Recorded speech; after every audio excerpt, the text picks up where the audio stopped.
যখনই বলি যে শোল্ডার ডিসলোকেশনের ক্ষেত্রে শোল্ডার ডিসলোকেশন আমরা প্রথমে যখন আসলেন বসায় দিই, কিন্তু পরে যখনই বলি যে না আপনার 2বার হয়েছে, 5বার হয়েছে বা আরও বেশি হয়েছে, এই ক্ষেত্রে কিন্তু আপনার সার্জারি লাগবে।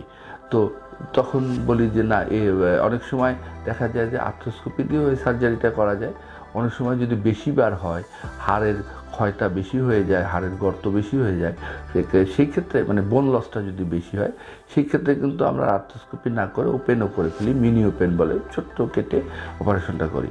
কিন্তু যখন শোল্ডার ডিসলোকেশন 2, 3, 5বার হয় এবং নির্দিষ্ট একটা মাত্রায় তার সমস্যা আছে, সেক্ষেত্রে কিন্তু আমরা শোল্ডারটা আর্থ্রোস্কোপির মাধ্যমে ভালো করে দিতে পারি। কারণ রোগীরা জিজ্ঞাসা করে যে আর্থ্রোস্কোপির মাধ্যমে এই জিনিসটা কীভাবে করবেন, তাদের উদ্দেশ্যে বলবো যে এই যে ভিতরে যে লিগামেন্টগুলি থাকে, আমরা কিন্তু এইটাকে রিপেয়ার করে দিই এবং সুচার অ্যাঙ্কর বলে একটা জিনিস পাওয়া যায়, এইটা দিয়ে আমরা ওই লিগামেন্টগুলিকে ভালোভাবে রিপেয়ার করে দিই।